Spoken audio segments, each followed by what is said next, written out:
Så yes, jeg vil gerne fortælle lidt om stormen Allan, som indtraf i oktober, buldrede den ind over det danske land. Og det jeg vil undersøge, det er, hvilke konsekvenser havde stormen Allan på det danske samfund. Hvordan udviklede stormen Allan sig så voldsomt, som den gjorde? Hvilken økonomisk effekt havde stormen for det danske samfund? Og hvordan blev stormen håndteret af det danske samfund, sammenlignet med eksempelvis Haiti? Det er de underspørgsmål, vi skal ind på for at få svar på den samlede problemformulering. Og til at starte med, så kan jeg lige fortælle lidt om, hvordan en storm den opstår. Den opstår, fordi der kommer en uro, en hvirvel af, at der er noget kold og varm luft, der mødes på den her nordlige halvkugle, som Danmark ligger, vil der som oftest være kold luft fra nord, der møder varm luft fra syd. Det skaber simpelthen sådan en hvirvel i højere eller mindre grad. Det der så er forskel på en storm og en orkan, er at en storm blæser lidt mindre kraftig. En orkan skal ligge på mellem 25 og 33 meter i sekundet, hvor en storm kun kan ligge under 25 meter i sekundet. Og de meteorologiske metoder, som bruges til at måle og forudsige de her storme, det er først og fremmest satellitter. De kan lave overbliksbilleder, de kan lave nærbilleder af de her satellitter, så kan man bruge radar.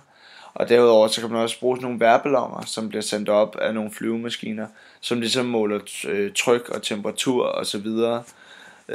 Og de kræver selvfølgelig nogle ressourcer at være i besiddelse af de her forskellige meteorologiske metoder.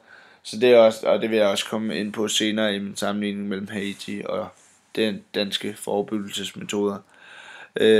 Rent økonomisk så var der nogle store omkostninger i forbindelse med oprydning efter stormen Allan. Der har været en hel masse ødelæggelser med træer, der er væltet, og hustag, der er blæst af. Men samtidig, når der så er så meget oprydningsarbejde, så starter der også den her multiplikatoreffekt, som handler om, at der økonomisk skal sættes en hel masse i gang, når der er et oprydningsarbejde. Der er en hel masse mennesker, der skal ud og investere i erstatninger af de ting, de har fået ødelagt.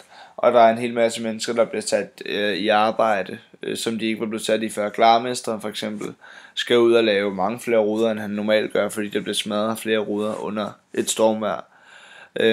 Og det betyder simpelthen, at når han så får lavet en hel masse flere ruder, så har han også en større indkomst og et større budget til forbrug. Eksempelvis så går han måske ud og køber sig en ny sofa, som han ikke ellers ville have købt. Og det betyder så, at sofafabrikanten får solgt lidt ekstra sofa, og derfor skal de ud og investere i nyt pudeværk og nyt betræk og så videre.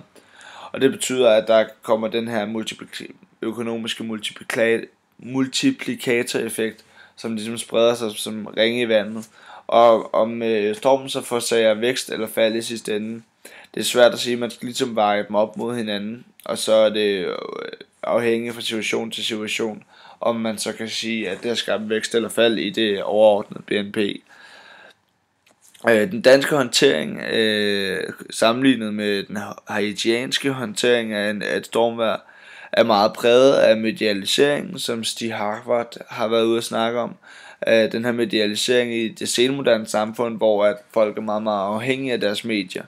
Og det betyder så også, når der er breaking news i nyhederne eller på nettet, hvad ved jeg, så vil det danske samfund i langt højere grad være informeret end det haitianske, fordi at det ikke på samme måde er det senmoderne samfund, det er et uland, som ikke har de samme midler.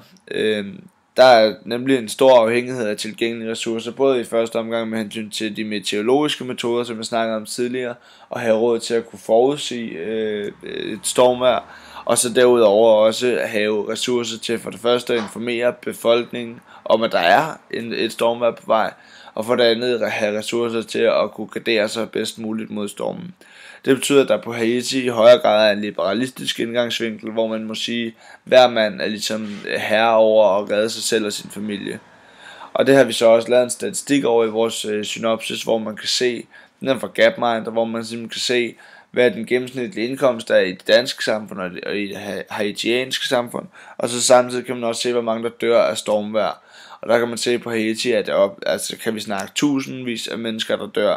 Hvor at man i Danmark, nogle gange er der ikke engang en eneste, der er død på et år. Og de metoder, vi ligesom har brugt i den her opgave, det er først og fremmest har vi været meget inde på samfundsøkonomi og sociologi.